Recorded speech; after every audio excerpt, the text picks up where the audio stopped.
Good afternoon, everyone, and thanks for joining another Friday Live Business Intelligence Tip of the Week. Today, we're going to be talking about SQL Server Grouping Sets.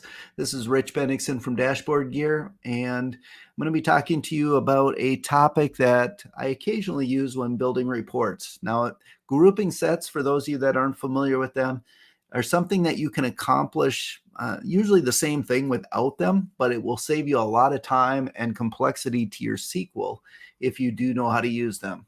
So what grouping sets are an expression that is embedded inside SQL, and the various SQL providers now support them. I believe Oracle and SQL do for sure, and some of the other providers, but for sure Oracle and SQL are supporting of them. And I'm going to be covering it in the SQL Server environment today. And what I'm going to do is I'm going to go over to my SQL environment and just start creating SQL. Now, those of you that have seen me do this know that I'm going to do some basic queries first, and then I'll just continue to add some complexity to it. So if I type a query like select company and say sum amount net income,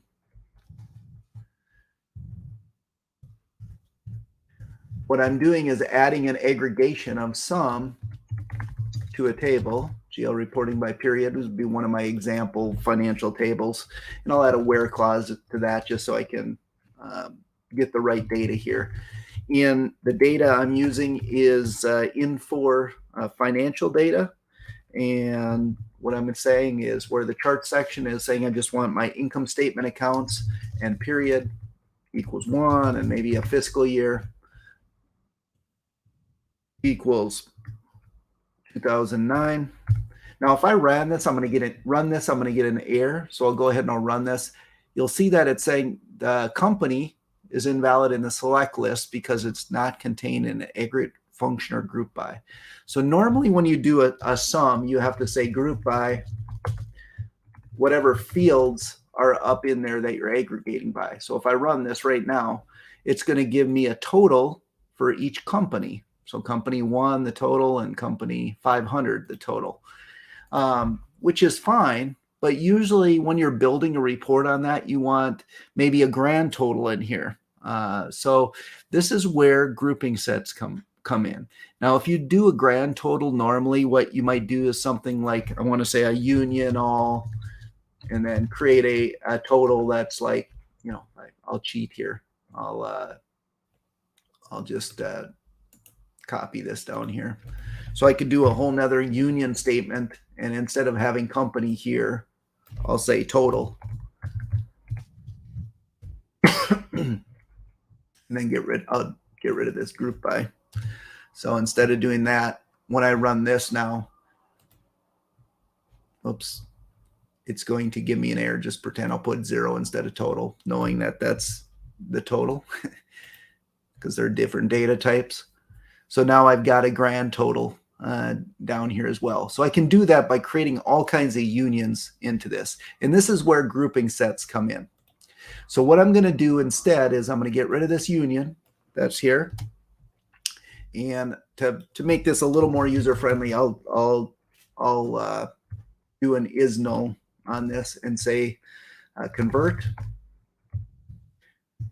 And I'm going to convert that to a character just so I can put the word total in there. It gets a little bit messier of a statement than you're probably wanting to see here, but I'll convert that to that and say is null total as company. So now when I run this, it's going to still do that same totaling, or the same aggregation for company 1 and 500. But now let's say I want to add that total function into here. Instead of grouping by a specific field, what I can add in here now is instead I want to say I want to group by a grouping sets. I just type the word grouping sets, and then in parentheses I put the sets I want to group by. And so in this set I want to group by company, and a new comma, and I want to do an empty, which means the total. So what this is saying is any combination of these sets I put in here, it'll create a total. So now I have company 1, company 500, and total. And the reason this did this as total was because when you do an empty, means create one with null in as well. And because that was null, I said display it as total. So I've got my companies and I got each total. Now where the fun comes in is when I add an additional field into this. And so I might say something like, just to make this a little, actually I have it over on my other screen, so I'm going to copy and paste something in here just so it saves me some time on typing.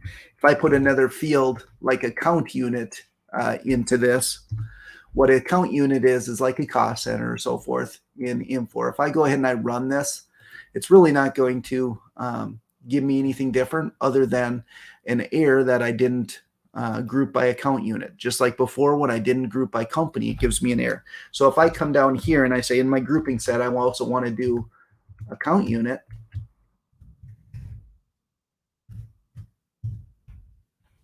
I'm going to add one more thing in here. I'm going to also say group by company and account unit.